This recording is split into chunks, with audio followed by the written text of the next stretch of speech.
This is part 66 of my series on my Engage Model Railway project. Previous parts covered the project from its inception through the creation of the baseboard, selection and laying of track, building of scenic items, obtaining rolling stock, etc. The project is ongoing. This part deals with a scenic Coalmine pit head that I added to the layout based on an old Builder Plus cardboard kit. When I visited Coalville in my youth, the pit heads of coal mines were very much a characteristic part of the landscape in that part of the world. There is actually a pit head in the slightly ropey background picture I have behind Coalville Station. You can see it at right here behind the footbridge, but it's not exactly very visible.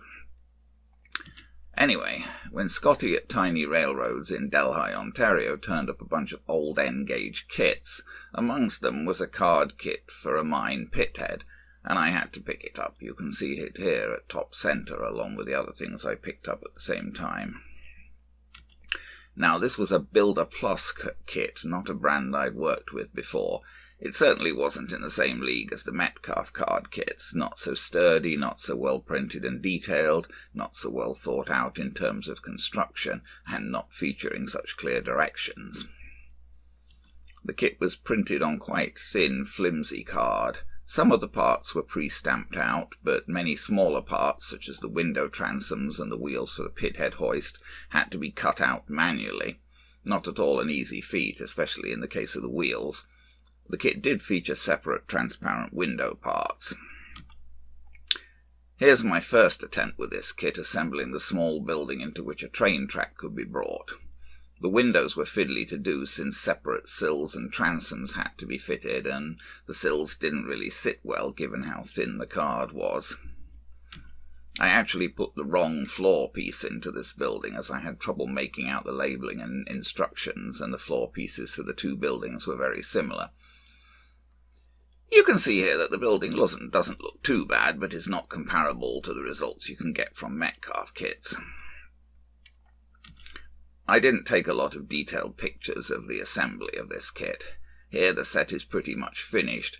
The roof of the back building appears to be cockeyed, but that seemed inevitable from the way the parts were made. I could have modified the parts to make it sit flat, but I thought that there was perhaps some reason it was supposed to be like this. As you may imagine, building the frame for the hoist and the hoist wheels was quite a challenge, given the flimsy card.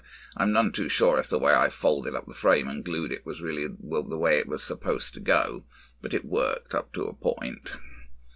I painted the wheels rather than relying on their printed colour, and mounted them with a piece of piano wire as an axle, and a little piece of tubing between them as a separator.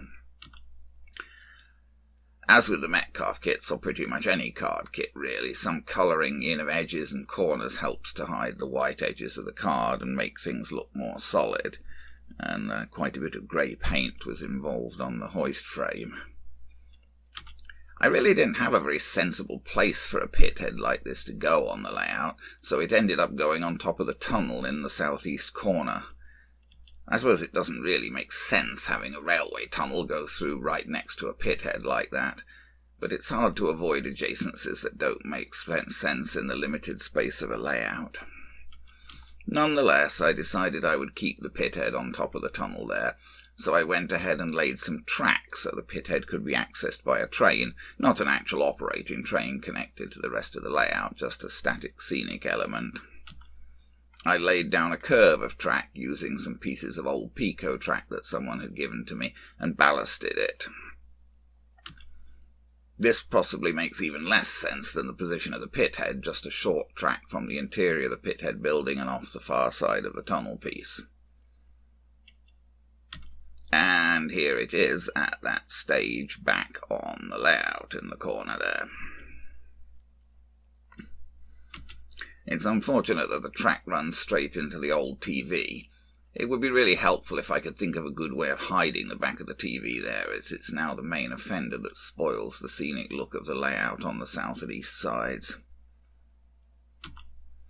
I suppose curving the printed backdrop round might be the best solution, but I'd have to start over with a new backdrop to accomplish that. Given that I'd put the track into the pit head, I always intended to put a train on it. I picked up a couple of old Graham Farish shredded wheat unpowered promotional locos in a job lot of wagons that I bought on eBay, and I thought one of those would be an ideal fit for the pit head train. So I started out by trying to remove the shredded wheat logos from the sides. On one loco I painted over the shredded wheat loco. On the other, as I had two of them, I tried just scratching off the loco. As the painting over wasn't too successful, I went with the scratched version. I had some decals for early LMS livery, and I put the early LMS company logo ID on the cab sides. I put I put future polish, it's a kind of acrylic floor polish, over the cab decals to fix them. I painted over the decals to fix them, and I painted over the tank sides to create a smooth surface to put decals there. Using future like this to help with decaling is an old modeller's trick that I have often used before. Next, in accordance with early LMS practice, I put a running number on the sides of the tanks. This was rather fiddly, as each digit had to be done individually, which made it hard to get the numbers nice and straight and resulted in awkwardly shaped backing pieces that showed somewhat. Still, ultimately the results didn't look too bad from a distance in normal light. I put coal loads into some of the wagons that came in the same lot with the shredded wheat locos in order to make up a train for the pit head. I based my refinishing of the shredded wheat loco on this picture of an LMS colliery tank loco that I found online. I repeated the decaling procedure on both sides of the loco. And then, masking the wheels, I sprayed with a coat of clear satin acrylic. Not ideal. Maybe I should have done something about the crude red connecting rods, but still not too bad. And here is that loco with the loaded wagons on the track. It's a little nonsensical, I suppose, but it has its points. And here are just a couple more pictures of various trains along with a pit head. Here, 3 Daypole siphon milk wagons behind a GWR pannier tank. And here's the pit in the background behind an LNER goods train. Loco is the Union Mills B12, as I didn't really have a suitable LNER freight engine. And here's the pit in the corner behind an LMS beer train, and some tank and gunpowder wagons behind the Union Mills web goods on the inner track. These wagons all came from a recent local Kijiji purchase. And here, with the Union Mills Prince of Wales class about to go through the tunnel with a rake of early LMS coaches fitted with card bellows connectors. And here with the beer train again, Bass and Worthington wagons from Burton-on-Trent. My family had connections with one of the Burton-on-Trent breweries at some point.